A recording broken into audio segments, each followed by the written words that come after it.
the feature so many of our listeners wait for each day. Producer's Picks.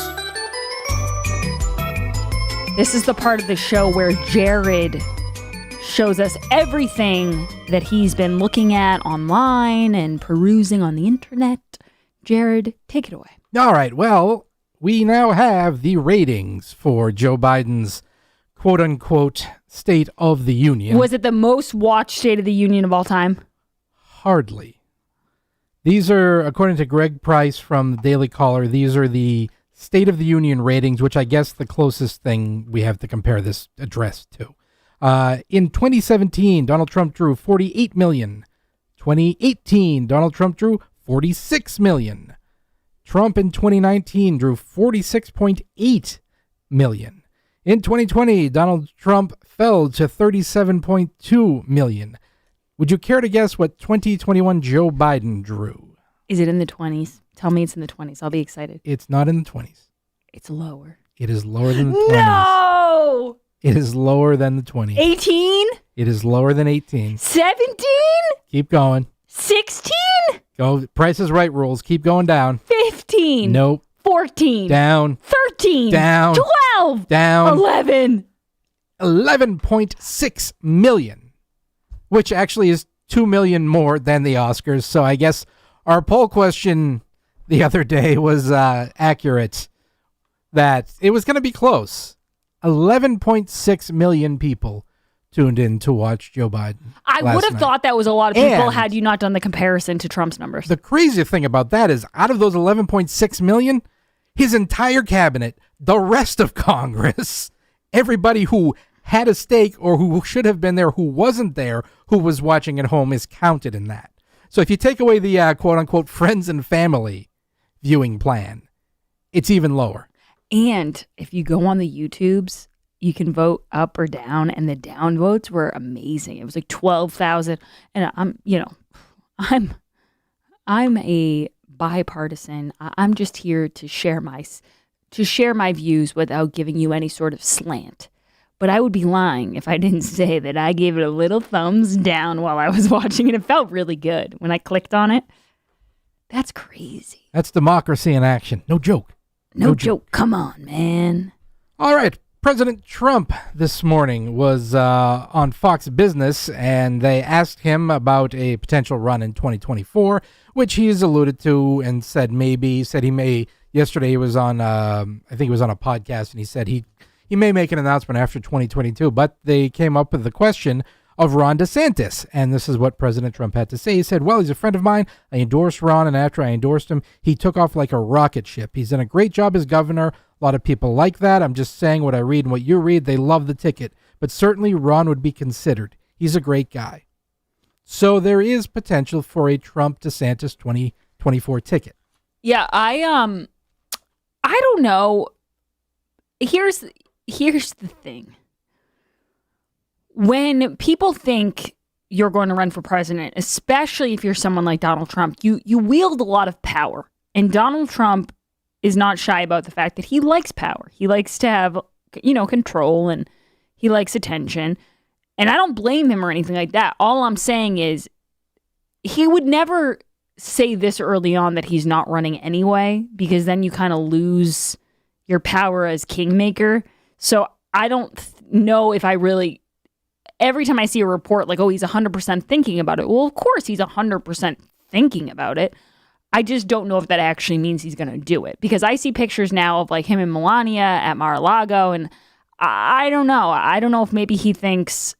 I say this all the time, but it's like when you throw that really great party and then you try to throw it again the next year, and you keep trying to recreate it, but you lose that magic of the first run. I would vote for him in a heartbeat. I would vote for him over anybody else, because I think he stood up for us when a lot of people wouldn't have, and I always will appreciate that and give him my vote.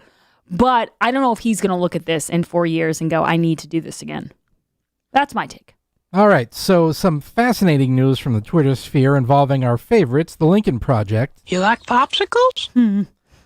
April 24th, the Lincoln Project sent out a tweet, multiple sources confirming something big in capital letters is coming this Wednesday, in reference to yesterday. Now, yesterday, early in the 1 o'clock hour, Rudy Giuliani's Manhattan apartment got raided by the DOJ. yes, at 1:57 p.m., the Lincoln Project tweeted, "Told you, ... So now, the theory is that, for whatever reason, the Lincoln Project was given a heads up. Well, it's like That when Giuliani would CNN, be. it was like when CNN was at Roger Stone's house in the Right. middle of the night with cameras. They just happen to be there. It's all, I think Neil McCabe put it really well yesterday. And I like having people on who really understand how this stuff works. They're going to rate it so that they can get information. Nothing can actually be used against him, but then they can just start leaking, leak galore. And then it ruins Rudy Giuliani's reputation. Not that he even cares. But it's just all, smears and things like that. So I think that's probably what that is. As far as the Lincoln Project, I have no idea who in their right mind is leaking to those guys. That one's beyond me. All right, so we played the clip earlier of Andrew Cuomo just off his rocker, crazy, talking about, do you blame the nursing homes or do you blame the hospital? What does it matter where you die? He was really just like winging it. And Yeah. there's so many situations. I come out here sometimes and wing it to an extent, but I try to be as prepared as I can. In life, if you wing it, sometimes it works, sometimes it doesn't. If you're under investigation for a massive nursing home death scandal and a sexual harassment scandal, you might want to stick to a script. It's not really the time to just go back and forth with the audience like you're at a late night comedy club or something. Well, in addition to that, he also went pretty hard at Mayor Bill de Blasio, since those two are in a little rift right now. So when asked about Cuomo's attacks on the mayor today, City Hall Press Secretary Bill Neidhart responded to the press, "Serial sexual assaulter says what?" Oh. Yeah, there's no dem infighting is great. There's no camp that is more excited about these Andrew Cuomo allegations or just really the takedown of Andrew Cuomo than Bill de Blasio, because and how he said this when I was telling him, I was on doing my news with him one day and I mentioned Bill de Blasio and I was like, this guy's literally going around basically pretending he's dropping an album soon, just talking about how much he hates Andrew Cuomo. But he only did it once, like Ron Kim, Janice Dean, once all these people came out and said, listen, this is a bad dude. Corn Pop is a bad dude, but so is Andrew Cuomo. And the part of it that I always remembered was how he said, Bill de Blasio is like the schoolyard bully he's like the kid at the schoolyard who would never take on the bully, but once somebody else punches the bully, he'll come up and get his kick in while the guy's down. Like he's so happy now that he's not the most hated man in New York. Barely. And Willie Nelson, the musician, turns 88 years old today. His lungs are 188, but he is 88 years old today. Willie Nelson, happy birthday. Do you like Willie Nelson? Are you a big fan?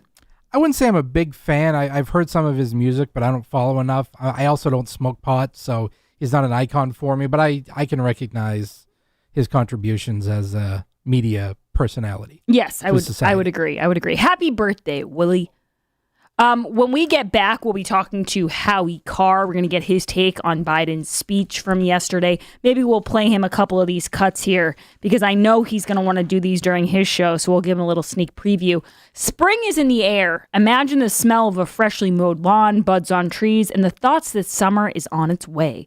After a long, dreary winter, my prescription is a stay at the Fallensby Inn on the shores of Kezar Lake in North Sutton, New Hampshire.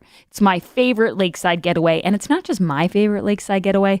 It's Will's favorite getaway. It's my sister, my parents. They all love the Fallensby Inn. Picture yourself waking up in the morning and looking out to the diamond reflections of Kezar Lake, where you're boating, swimming, or just relaxing with a book. I always write my columns when I'm there on Saturday mornings with a nice mug of hot coffee. It's the absolute most beautiful place. The Fallensby Inn is great for family gatherings, a personal retreat, or a romantic getaway. Reserve one of their 17 unique historic guest rooms. Each has a private bath. I know that's very important to a lot of people. That's a great perk. Honestly, I can't say enough about their complimentary mouth-watering breakfast cooked to order by Dennis, who is the best innkeeper in New England.